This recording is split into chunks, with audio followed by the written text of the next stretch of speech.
Insight number 21.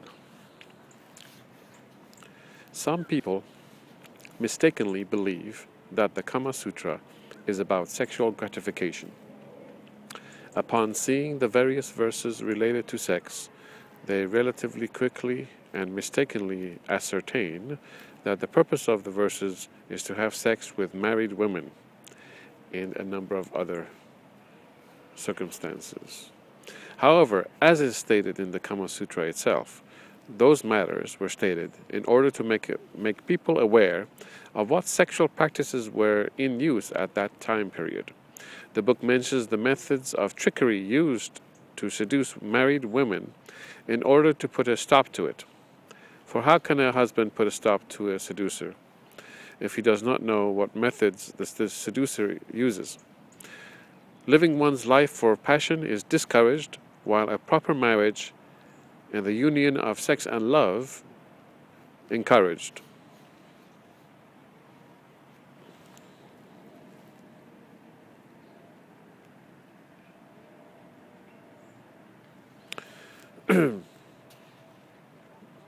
People's minds are very affected by controversial matters, generally speaking.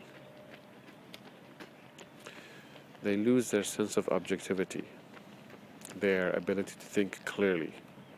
They lose that.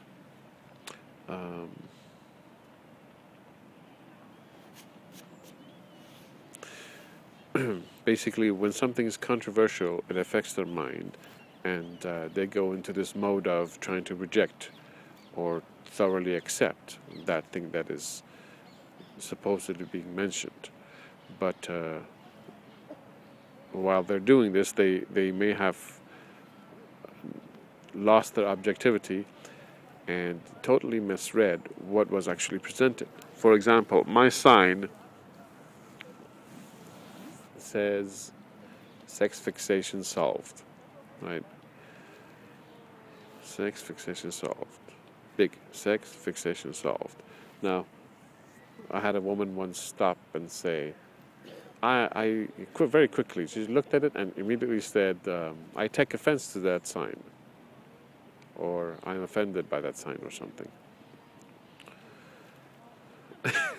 That, to me was puzzling.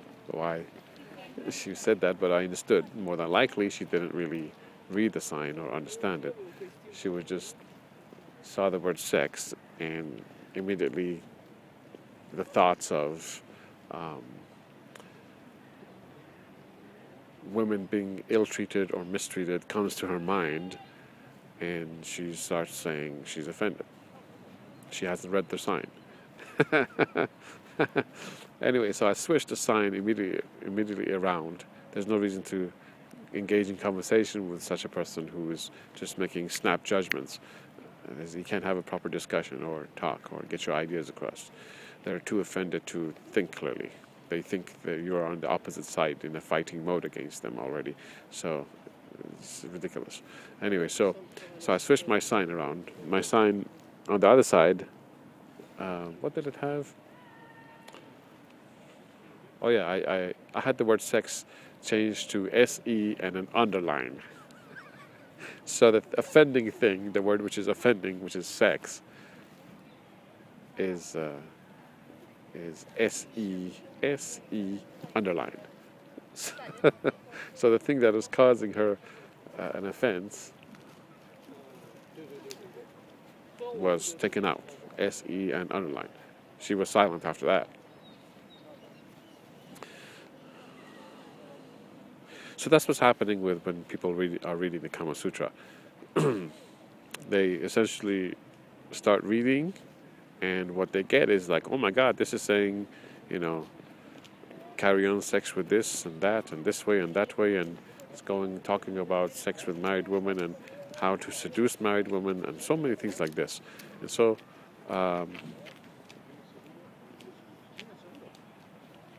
they relatively quickly and mistakenly gather that this book is just about, sex, how to have sex in various ways and in immoral ways. This is what they think, mistakenly.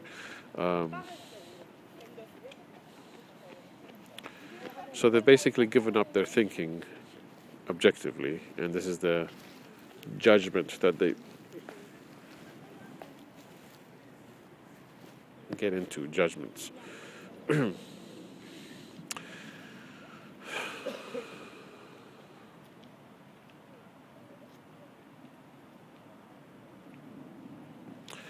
So, knowing your mind, knowing how your mind is powerfully affected by something that is controversial, tilting your objectivity into judgment, from objectivity and clarity into judgment.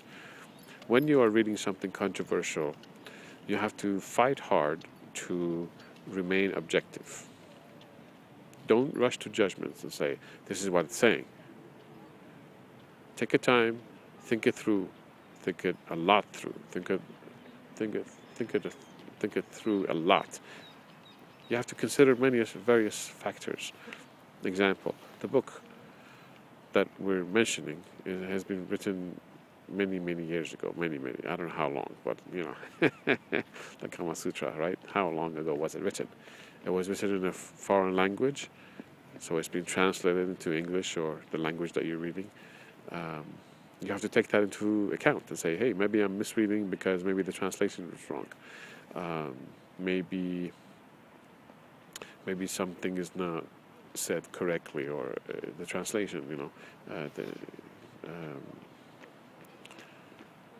maybe the mood of it was translated incorrectly.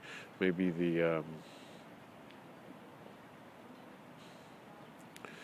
also if it's a language that's let's say 1,000 years old or 500 years old or whatever, even 300, 200 years old or 100 years old, even though the language is translated, the old language's expressions are different than the new one. Even the words, the same exact words could mean opposite of what they mean now.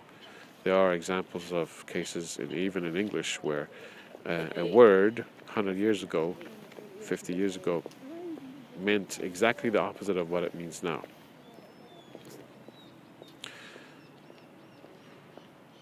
So there's a lot of potential for misunderstanding the material when it's a foreign language, when it's an old language.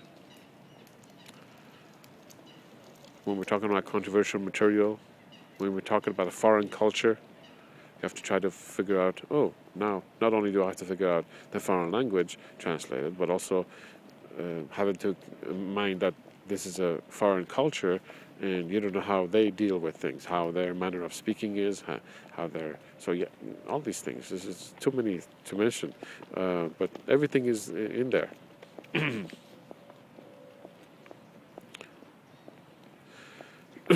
So many things. Consider the amount of expressions available in English, even sarcastic remarks, so many things. And then you realize how difficult it is to really understand a foreign translated work, especially when it's written a long time ago. The truth is, God and the author himself or herself is the only person who knows the true intention of the author.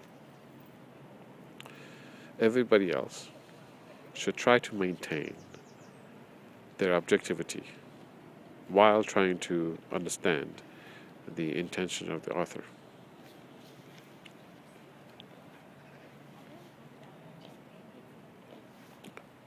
Very good.